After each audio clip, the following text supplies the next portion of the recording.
तेच बरं होतं बघ बाया. मग काय तर कॉलेज कॅन्टीन फिरायला वाव किती मजा येते. मज्जाच मज्जा बकरे. नाहीतर आता काय सोड डोक्यावर पडला काय. काल बी हातबट्टी आणली आज ही. अरे कॉकटेलच तू शुद्ध रे जरा. अरे मरतील लागा अशाने. ते बघ माझलेलं डुकर. मला धोका दिला तिने. काय नाही केलं तिच्यासाठी. माझ्या बापाला खोटं बोललाय मी. धोका देत नाही ती पोरगीच कसली आहे. चल. अरे मी काय रागवलं. त्यांच्या आईची ठुसकी अवलाद. थांब ग एकेकाच्या गोट्याच काढते. ए बाई जरा शांत बस ना. कशाला तर नाले पर्सनल लागेलीस. मग बघ ना आई घाले कसे रस्त्यावर बाटला फोडतायत. जाऊ दे ना तू दे विषय सोडून आपण जाऊ नंतर. त्यांना जाऊ दे अगोदर. बापाला खोटं बोललोय मी. अरे तिचं ना एवढं वाईट केलं ना माझं मी तुला सांगतो.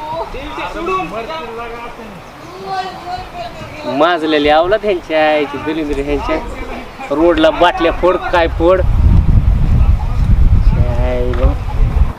मारले पाहिजे कुत्र्यांना.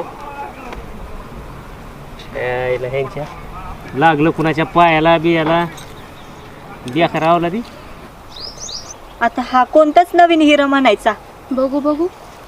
अगं हे तर सूर्य आहे की. बाई ग किती दिवसातून दिसला. तू काय ओळखते का याला. अगं चांगलंच ओळखते की. मी पण तर इतके दिवस गावात राहते. मला कसा नाही दिसला मग. अगं गावात सगळ्यात मोठा वाडा ह्यांचं तर आहे की. पण तू पडायला लागला म्हणून रानात गेला राहिला. तरीच म्हंटल हे कार्टून अजून माझ्या बघण्यात कसं नाही. अगं लय चांगलं पोरगा आहे ती. मी लय मागवत त्याच्या पण मला पटलंच नाही. चल गप बस. तुला काय गावाचा एक पोरगा पुराणा. नाहीतर राहते तुझ्यासारखं बिन बॉयफ्रेंडचं. जीवनात आनंद घ्यायचा असतो.